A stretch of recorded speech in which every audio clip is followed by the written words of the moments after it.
এই হচ্ছে আমার নর্মাল নেফ্রনের স্ট্রাকচার, তাই তো? যেখানে আমরা কতগুলো পার্টে ভাগ করি। এটা হচ্ছে ম্যালপিজিয়ান কর্পাসেল, সেটা বায়োমান ক্যাপসুল আর গ্লোমেরুলাসের কম্বিনেশন ফর্ম। এটাকে আমরা বলি রেনাল টিউবুল, আর এটাকে বলি কালেক্টিং ডাক্ট। রেনাল টিউবুলের আবার তিনখানা পার্ট করি। এই পার্টটাকে আমরা বলি পিসিটি, এই পার্টটাকে বলি হ্যান্ডিল লুপ, আর এই পার্টটাকে আমরা বলি ডিসিটি। এটা জানি। এটা আমরা নর্মাল যখন নেফ্রন স্টাডি করি তখন আমরা একটা এরকম ক্লিয়ার স্ট্রাকচার করেছিলাম, কিন্তু অ্যাকচুয়ালি নেফ্রন গুলো এই ফর্মে থাকে না। এটা নেফ্রনের একটা স্ট্রাকচার বটে, কিন্তু নেফ্রনটা এক্সিস্ট করে একটু কমপ্লেক্স ফর্মে। এইভাবে স্টেট ফর্মে জেনারেলি নেফ্রন এক্সিস্ট করে না, নেফ্রন একটু কমপ্লেক্স ফর্মে এক্সিস্ট করে। নর্মাল নেফ্রন কিভাবে এক্সিস্ট করে সেটা আমি আসছি।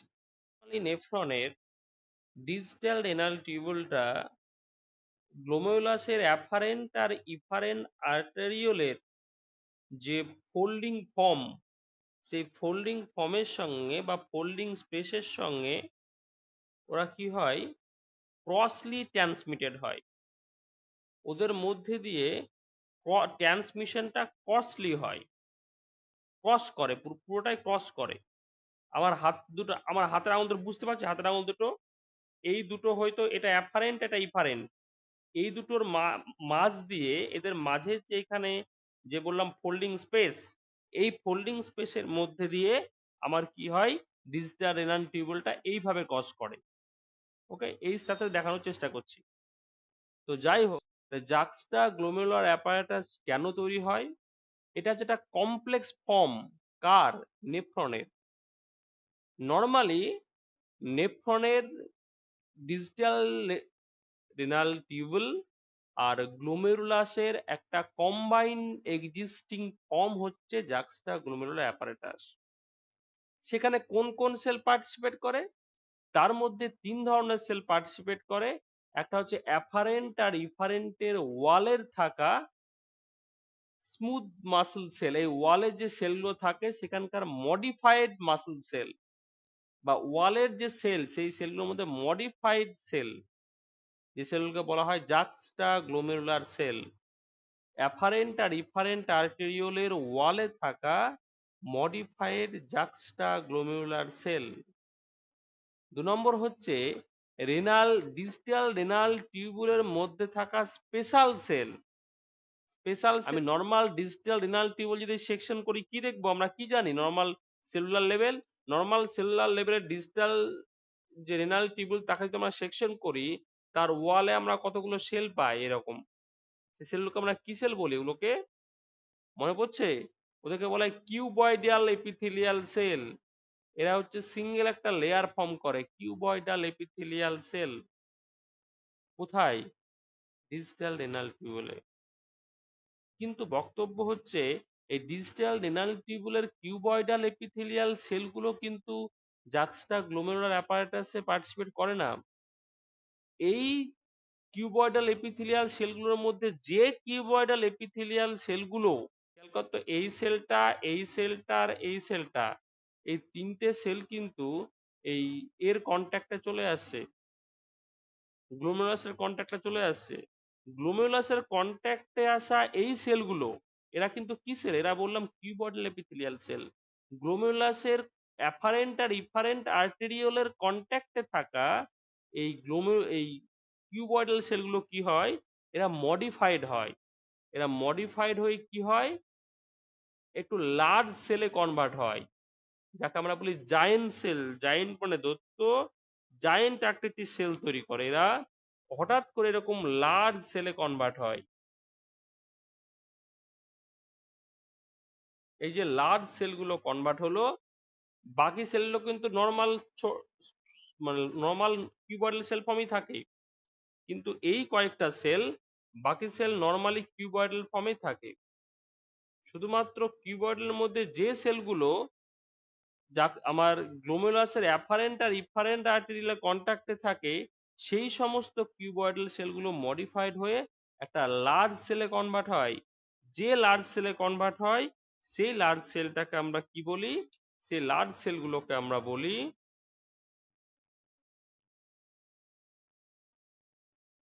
এই সেলগুলোকে আমরা বলি macula densa cell. Macula densa cell. Macula densa cell কি? Specially modified cuboidal epithelial cell. কোথায় থাকে? ডিসিটি রেনাল টিউবুলের। এই ডিসি রেনাল টিউবুলে কিন্তু এই পার্টে এই পার্টগুলোর মধ্যে কোথাও কিন্তু আমার ম্যাকুলা ডেন্সা সেল থাকে না। কোথায় থাকে? কারণ ডিস্টাল রেনাল টিউবুলের যে পার্টটা গ্লোমেরুলাসের কন্ট্যাক্টে থাকে একমাত্র সেই জায়গার সেলগুলোই মডিফাইড কিউবয়েডাল এপিথেলিয়াল সেলে কনভার্ট হয়, যাকে বলা হয় ম্যাকুলা ডেন্সা সেল। জেজি অ্যাপারেটাসের ক্ষেত্রে তিনখানা সেল, জেজি অ্যাপারেটাস হচ্ছে যে তিনখানা সেল পার্টিসিপেট করে, তিনটেই মডিফাইড সেল। একটা সেল বলেছিলাম গ্লোমেরুলাসের অ্যাফারেন্ট আর ইফারেন্টের ওয়ালের যে স্মুথ মাসেল, এর অ্যাফারেন্ট বা ইফারেন্ট ওয়ালের যে স্মুথ মাসেল, এই স্মুথ মাসেল গুলো বলেছিলাম আমাদের কি হয়, জেনারেলি পার্টিসিপেট করে কিসে? জাক্সটা গ্লোমেরুলার অ্যাপারেটাস। এরা হচ্ছে স্মুথ মাসেল, যাকে বলা হয় মডিফাইড স্মুথ মাসেল। অ্যাফারেন্ট আর ইফারেন্ট আর্টেরিওলের, গ্লোমেরুলাসের অ্যাফারেন্ট আর ইফারেন্ট আর্টেরিওলের মডিফাইড স্মুথ মাসেল, এটা হচ্ছে 1 নম্বর সেল। তিনটে সেল পার্টিসিপেট করে বললাম। 1 নম্বর সেল। 2 নম্বর সেল কি বলেছিলাম? এখানে ডিস্টাল রেনাল টিউবুলের যে কিউবয়েডাল সেলগুলো এই গ্লোমেরুলাসের কন্ট্যাক্টে আসে, গ্লোমেরুলাসের নিয়ারেস্ট যে কিউবয়েডাল সেল, সেগুলো এরকম জায়েন্ট শেপেড সেল হয় বলেছিলাম, আর বাকিগুলো ছোটই থাকে। এই জায়েন্ট শেপেল সেলগুলোর নাম বলেছিলাম, এদের বলেছিলাম ম্যাকুলা ডেন্সা সেল। তাহলে এটা 1 নম্বর, এটাকে আমরা বলছি ম্যাকুলা ডেন্সা সেল। 2 নম্বর, আর এক ধরনের সেল বলেছিলাম, সেটা হচ্ছে গ্লোমেরুলাস আর ম্যাকুলা ডেন্সা বা ডিস্টাল রেনাল টিউবুলের মাঝে এখানে যে স্পেস থাকে, এখানে কিছু সেল থাকে। এখানে যে সেলগুলো থাকে সেই সেলগুলোকে আমরা বলেছিলাম লেসিস সেল বা ম্যাসেঞ্জিয়াল সেল। এখানে কিছু সেল থাকে বলেছিলাম, লেসিস সেল বা ম্যাসেঞ্জিয়াল সেল। এই সেলটাকে আমরা বলি 3 নম্বর সেল। এই তিনখানা সেল অ্যাকচুয়ালি বলেছিলাম আমাদের জেজি অ্যাপারেটাস ফর্মেশনে পার্টিসিপেট করে। জেজি অ্যাপারেটাস মেনলি এই স্ট্রাকচারটাকে আমরা বলি, এটাকে বলা হয় জে জি অ্যাপারেটাস, তাই তো? এই কথাটার ক্ষেত্রে একটা কথা বলার, সেটা হচ্ছে তোদের লেভেলে নর্মালি যখনই জাক্সটাগ্লোমেরুলার সেল বলবে, এটা কি বলেছিলাম? Modified smooth muscle cell. কার? এটা হচ্ছে গ্লোমেরুলাসের আর্টেরিওল, অ্যাফারেন্ট কিংবা ইফারেন্ট আর্টেরিওল দুটোর ক্ষেত্রে থাকে। কিন্তু যদি দুটো অপশনের মধ্যে একটা অ্যাফারেন্ট একটা ইফারেন্ট থাকে, তখন কি দেবো? যদি এরকম থেকে যায় একটা অ্যাফারেন্ট একটা ইফারেন্টে থাকে, তখন সঙ্গে সঙ্গে অ্যাফারেন্ট দিবি। মানে এই সেলগুলো অ্যাফারেন্টে থাকে 90%, অ্যাফারেন্টে থাকে 80 থেকে 90%, আর ইফারেন্টে থাকে 10 থেকে 20%। মানে আমি ইফারেন্টে একবারে নাই বলতে পারি না, অ্যাফারেন্ট ইফারেন্টে দুটোতেই থাকে, কিন্তু প্রমিনেন্ট ফর্মে থাকে অ্যাফারেন্টে। ওই জন্য যদি পরীক্ষায় খালি আসে আর্টেরিওল অ্যাফারেন্ট ইফারেন্ট আর্টেরিওল বোথ, তাহলে বোথটা দেবে। আর যদি বোথ না থেকে হয় অ্যাফারেন্ট কিংবা ইফারেন্ট থাকে, তাহলে চোখ বন্ধ করে অ্যাফারেন্ট হবে, কেন অ্যাফারেন্টটা মেন। আমি বোঝাতে পারলাম? আর বাকি যে বললাম এখানে, তাহলে এই গ্লোমেরুলার সেলটা 1 নম্বর যেটা glomerular cell, juxtaglomerular cell, ওইটা কি কার modified form? Smooth muscle of afferent arteriole generally. আর ম্যাকুলা ডেন্সা সেল 2 নম্বর সেল, ওটা কার মডিফাইড ফর্ম? কিউবয়েডাল এপিথেলিয়াল সেলের মডিফাইড ফর্ম কার? Distal renal tubule. আর লেসিস সেলটা কি? লেসিস সেলটা বলেছিলাম ইন্টারস্টেশিয়াল সেল, দুটো টিস্যুর মাঝে থাকলে তাকে ইন্টারস্টেশিয়াল সেল বলি। দুটো টিস্যু কি? একটা টিউবুলার টিস্যু আর একটা হচ্ছে গ্লোমেরুলার টিস্যু। এই টিউবুলার গ্লোমেরুলার টিস্যুর মাঝে যে সেল থাকে তাকে বলা হয় ইন্টারস্টেশিয়াল সেল। ইন্টারস্টেশিয়াল সেলটা আমরা কি বলি? Mesangial sell. ওকে, কথা আগে জানি জাক্সটা গ্লোমেরুলার অ্যাপারেটাসের কি কাজ, তারপরে জানবো সেই কাজটা কমপ্লিট করতে তিনটে সেল পার্সিয়ালি কিভাবে পার্টিসিপেট করে সেটা জানবো। তাহলে পুরো ফাংশনটা আমার জানা খুব সুবিধা। প্রথম কথা হচ্ছে এর কাজ হচ্ছে, এর কাজ এর কাজ হচ্ছে কি করে? রেনিন রিলিজ করে, রেনিন সিক্রেশন। এ করে রেনিন সিক্রেশন করে। রেনিন বলে একটা কেমিক্যাল, সেটা রিলিজ হয় জাক্সটা গ্লোমেরুলার অ্যাপারেটাস থেকে। ওকে, তো এবার রেনিন সিক্রেশনটা কি সব সময় করে না হঠাৎ কোনো কন্ডিশন করে? হঠাৎ কোনো কন্ডিশনে করে। কি কন্ডিশন? সেই কন্ডিশনটা হচ্ছে যদি কোনো কারণে, বলতে চাইছি ফিল্ট্রেটেড ফ্লুইড মানে বায়োম্যান ক্যাপসুলের মধ্যে আফটার ফিল্ট্রেশনের পর আসা ফ্লুইডটাকে বলা হয় ফিল্ট্রেটেড ফ্লুইড। যদি ফিল্ট্রেটেড ফ্লুইডের মধ্যে সোডিয়াম ক্লোরাইড কনসেন্ট্রেশন বাড়ে, when sodium and chlorine level increases, when sodium and chlorine level increases in কোথায়? ফিল্ট্রেটেড ফ্লুইড।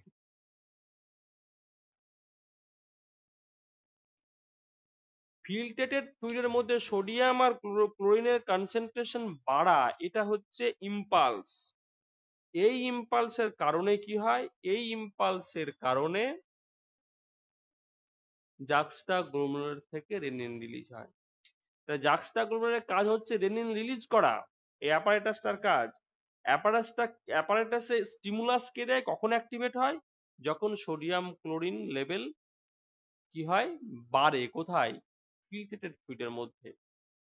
তাহলে ফিল্ট্রেটেড ফ্লুইডের মধ্যে সোডিয়াম ক্লোরিন কনসেন্ট্রেশন বাড়ার সঙ্গে সঙ্গে জাক্সটা গ্লোমেরুলাস থেকে রেনিন রিলিজ হয়। তাহলে জাক্সটা গ্লোমেরুলার অ্যাপারেটাসের কাজ কি? রেনিন রিলিজ করা। কখন করা? যখন সোডিয়াম ক্লোরিন কনসেন্ট্রেশন বাড়ে ইন ফিল্ট্রেটেড ফ্লুইডে। এবার জানবো জাক্সটা গ্লোমেরুলার অ্যাপারেটাসের ম্যাকু ইন্ডিভিজুয়াল সেলের ফাংশন। ম্যাকুলা ডেন্সা সেল এর কাজ কি? ম্যাকুলা ডেন্সা সেল এর কাজ কি? এরা কেমিক্যাল সেন্সার হিসাবে কাজ করে। Acts as a chemical sensor. কি ধরনের কেমিক্যাল সেন্সার? সেটা হচ্ছে sodium and chlorine concentration level increases. কোথায়? In filtrated fluid. খেয়াল কর, আবার ফিল্ট্রেটেড ফ্লুইডটা আসে কোথায়? বায়োম্যান ক্যাপসুলে। বায়োম্যান ক্যাপসুল থেকে এই তো স্ট্রাকচার। বক্তব্য হচ্ছে আমার ফিল্ট্রেটেড ফ্লুইড ফার্স্ট টাইম আসে কোথায়? বায়োম্যান ক্যাপসুলে। সেখান থেকে যায় কোথায়? পিসিটি। পিসিটি থেকে যায় কোথায়? Handle loop. সেখান থেকে যায় কোথায়? ডিসিটি। সেখান থেকে কালেক্টিং ডাক্ট। তাহলে ফিল্ট্রেটেড ফ্লুইড যখন ডিসিটির মধ্যে দিয়ে যায়, তার মানে কি এরকম জায়গায় ফিল্ট্রেটেড ফ্লুইড আসবে? ফিল্ট্রেটেড ফ্লুইড যখন ডিসিটির মধ্যে দিয়ে যায়, নর্মাল ফিল্ট্রেটেড ফ্লুইডে যখন NaCl এর কনসেন্ট্রেশন নর্মাল থাকে তখন কোনো কথা হবে না। তো যখন সোডিয়াম ক্লোরিনের কনসেন্ট্রেশন খুব বেশি বেড়ে যাবে, কোথায়? ফিল্ট্রেটেড ফ্লুইডের কোথায়? আমার ডিসিটিতে। তখন কি করবে? ডিসিটির ওয়ালে থাকা যে ম্যাকুলা ডেন্সা সেল, এরা অ্যাক্টিভেট হবে। এদের অ্যাক্টিভেশন তাই থেকে বলা হয় কেমিক্যাল সেন্সর সেল। সোডিয়াম ক্লোরিনের কনসেন্ট্রেশন বাড়ার সঙ্গে সঙ্গে এই ম্যাকুলা ডেন্সা সেল অ্যাক্টিভেট হয়, তাই এটাকে বলা হয় chemical sensor cell, macula densa cell.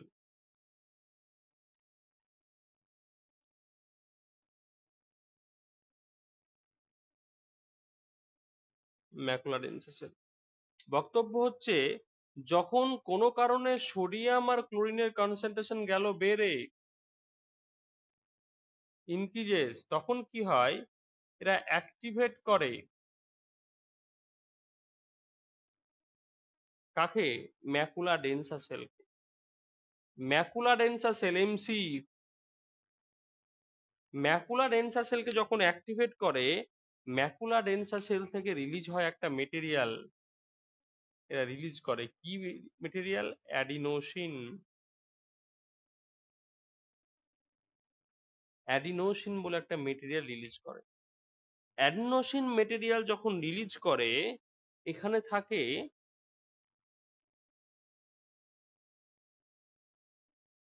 কি সেল? লেসিস সেল, বা যাকে আমরা বলি মেসেঞ্জিয়াল সেল। এই অ্যাডিনোসিন কি করে, লেসিস সেলের ওয়ালে থাকে অ্যাডিনোসিন রিসেপ্টর। এখানে থাকে অ্যাডিনোসিন রিসেপ্টর। এরা কি হয়, যখনই রিলিজ হয় অ্যাডিনোসিন, অ্যাডিনোসিন রিলিজ হওয়ার পর এরা কি করে, এই রিসেপ্টরের সঙ্গে বাইন্ড করে।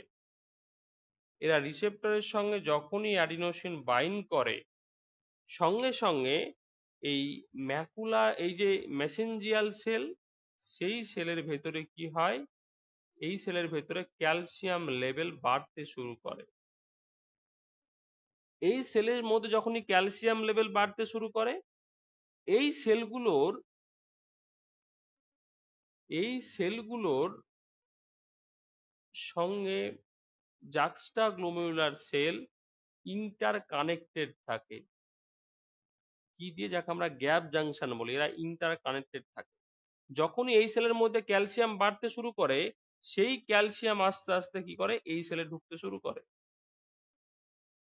যখনই এই এই সেলগুলো কি, জাক্সটা গ্লোমেরুলার সেল, এগুলো হচ্ছে জেজি সেল, এটা হচ্ছে মেসেঞ্জিয়াল সেল, এটা হচ্ছে মেসেঞ্জিয়াল সেল, এটা হচ্ছে J cell, juxtaglomerular cell, JG sell.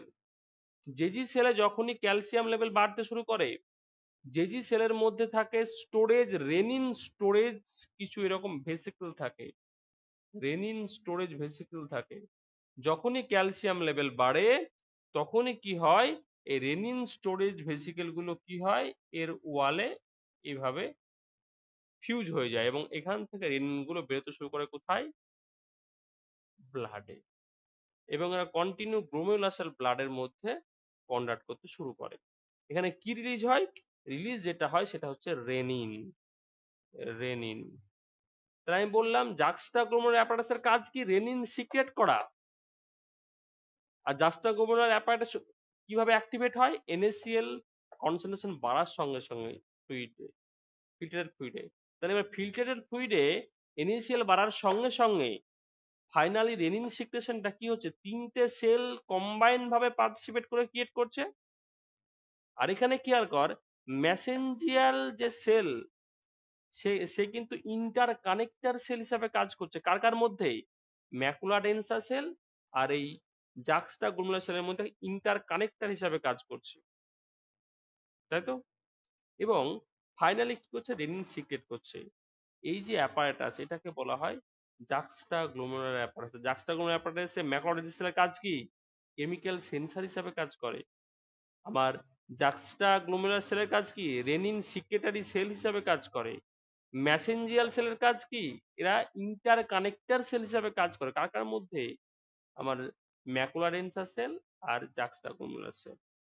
হচ্ছে প্লাজমায় সবসময় বিভিন্ন ধরনের প্রোটিন থাকে, তাকে প্লাজমা প্রোটিন বলি। তার মধ্যে একটা উল্লেখযোগ্য প্রোটিন হচ্ছে অ্যানজিওটেনসিন। অ্যানজিওটেনসিনোজেন বলা হয়। অ্যানজিওটেনসিনোজেন বলে এক ধরনের প্রোটিন ব্লাডে, প্লাজমায় অ্যাভেলেবেল থাকে। যে প্রোটিনগুলো তৈরি হয় কোথায়? লিভারে। লিভারে তৈরি হয়ে ওরা ব্লাডে আসে। সেই প্রোটিনটাকে কি বলছি? অ্যানজিওটেনসিনোজেন। তাহলে এর মধ্যে একটা প্রোটিন হচ্ছে অ্যানজিওটেনসিনোজেন। অ্যানজিওটেনসিনোজেন বলে একটা প্রোটিন। সাপোজ ধরলাম এটা একটা প্রোটিন,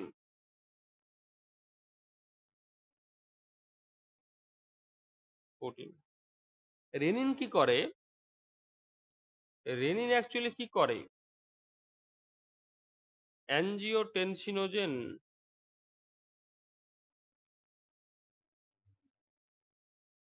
প্রোটিনটার নাম বলছি অ্যানজিওটেনসিনোজেন, অ্যানজিওটেনসিনোজেন,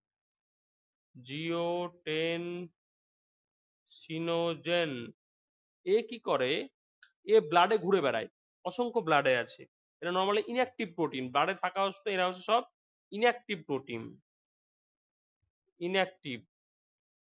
যখনই ব্লাডে রেনিন চলে আসে, রেনিনের উপস্থিতিতে কি হয়, অ্যানজিওটেনসিনটা ব্রেক করে যায়, এই ব্রেক করে কি হয়, একটা ইনঅ্যাক্টিভ পার্টটা এখান থেকে সেপারেট হয়ে যায়, আর অ্যাক্টিভ পার্টটা নিয়ে তৈরি হয় অ্যানজিওটেন অ্যানজিওটেনসিনন, এটা হয় এটা অ্যানজিওটেনসিনোজেন, এটা হয় অ্যানজিওটেনসিন অন। তাহলে অ্যানজিওটেনসিন ব্লাডের প্লাজমার ইনঅ্যাক্টিভ অ্যানজিওটেনসিনোজেন কি হয়, অ্যানজিওটেনসিন অনে কনভার্ট হয়, কার প্রেজেন্সে, রেনিনের প্রেজেন্সে। তাহলে ব্লাডে নর্মালি অ্যানজিওটেনসিনোজেন ছিল, সেটা হঠাৎ করে ব্লাডে অ্যানজিওটেনসিন অন বা অন শুরু হতে লাগলো কখন, যখন ফিল্টারের ফ্লুইডের মধ্যে সোডিয়াম ক্লোরিনের কনসেন্ট্রেশন কি হয়েছে, বেড়েছে তখন, তাই তো। এইটাকে আমরা বলি, যেটা এখান থেকে সেপারেট হয়ে বেরিয়ে যায় তাকে বলা হয় inactive part, inactive part. Active পার্টটা হচ্ছে অ্যানজিওটেনসিন অন। এবার এই অ্যানজিওটেনসিন অন এখান থেকে চলে আসে নর্মাল সার্কুলেটরি ব্লাড সিস্টেমে, এবং নর্মালি ব্লাডের মধ্যে দিয়ে কন্ডাক্ট হয়, নর্মালি ব্লাডের মধ্যে দিয়ে ঘুরতে শুরু করে। অ্যানজিওটেনসিন অন নর্মালি ব্লাডের মধ্যে দিয়ে ঘুরতে শুরু করলো, ঘুরতে ঘুরতে, আর এরা অ্যাকচুয়ালি ব্লাডে আসে কোথা থেকে বললাম, লিভার থেকে, এটা হচ্ছে লিভার, জেনারেলি লিভার থেকে ব্লাডে আসে অ্যানজিওটেনসিনোজেন, লিভার থেকে অ্যানজিওটেনসিনোজেন ব্লাডে প্লাজমায় আসে, আর জাক্সটাগ্লোমেরুলার অ্যাপারাটাস থেকে রেনিন রিলিজ হয়, সেই রেনিনের প্রেজেন্সে অ্যানজিওটেনসিনোজেন অ্যানজিওটেনসিন অনে কনভার্ট হয়, এই অ্যানজিওটেনসিন অন ব্লাডের মধ্যে ঘুরতে শুরু করে, ঘুরতে ঘুরতে অ্যানজিওটেনসিন অন যখন লাংসের কাছে আছে, লাংসে আমাদের কি থাকে, অ্যালভিওলার ক্যাপিলারি, মনে পড়ছে, লাংসে থাকে অ্যালভিওলার ক্যাপিলারি, লাংসে থাকে অ্যালভিওলার ক্যাপিলারি,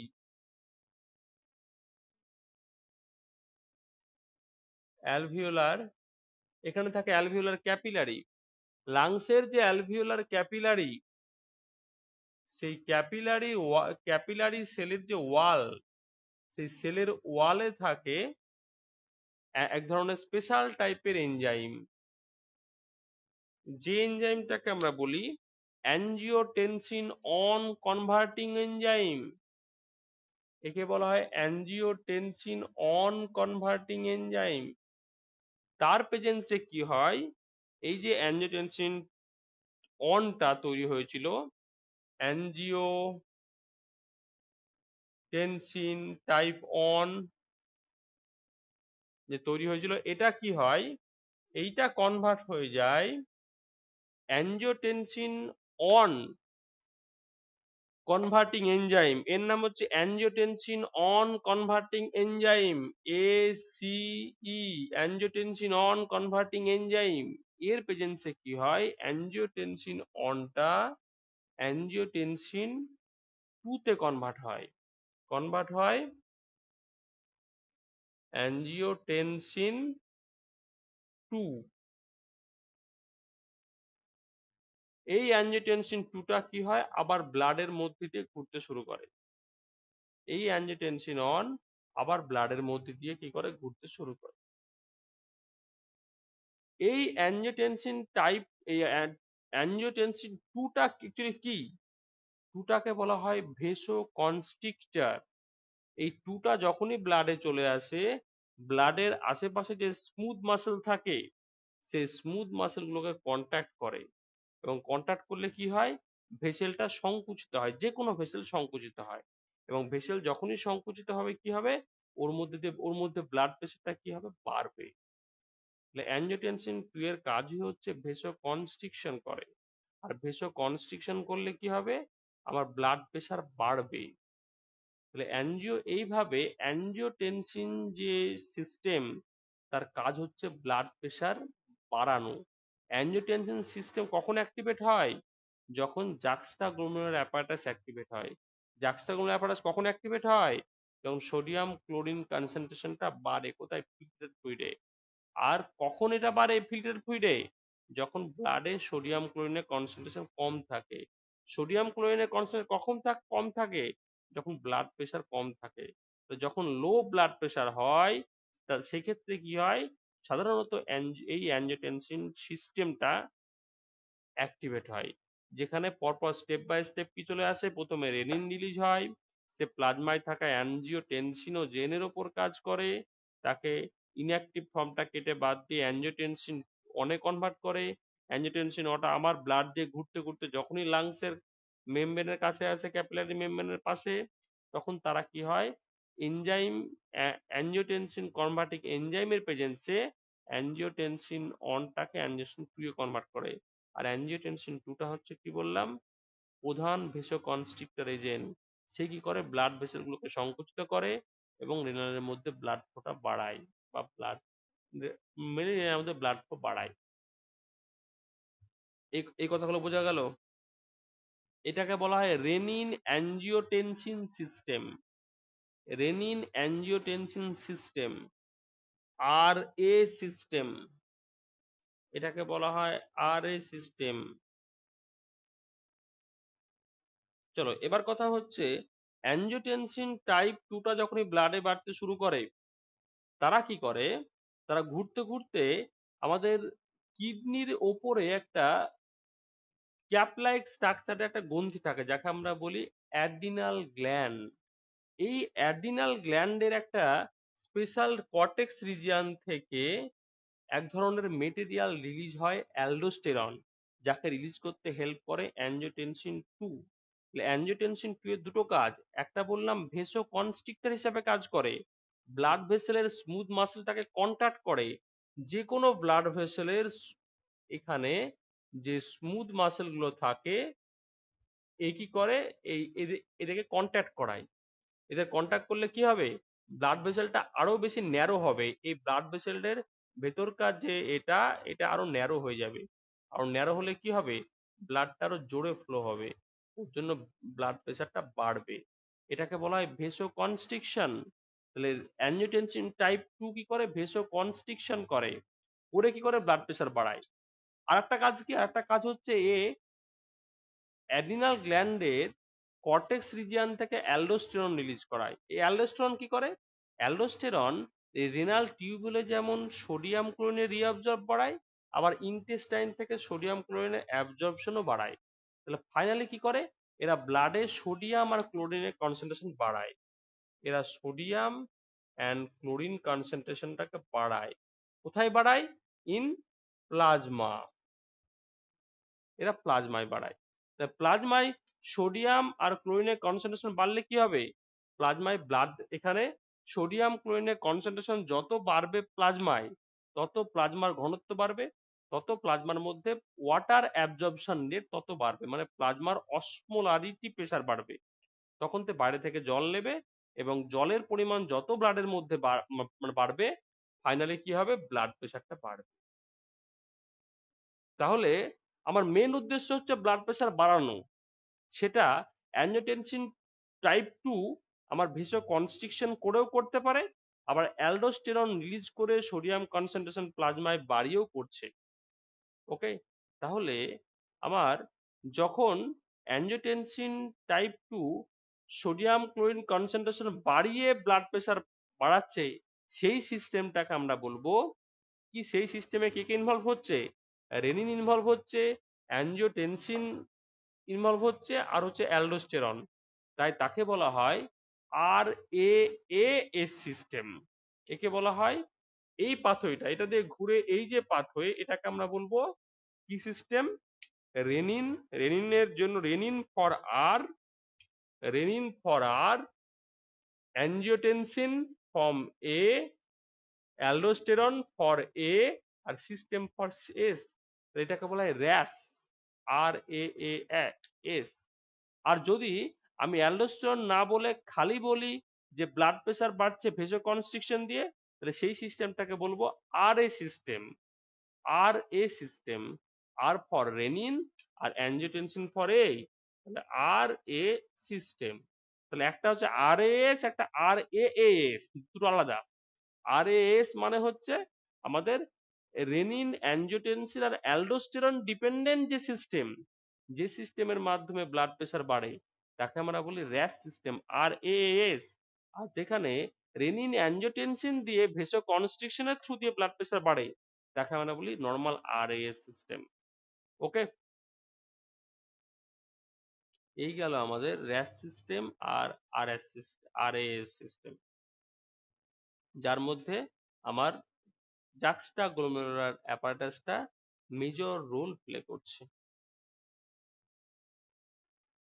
যা পড়ালাম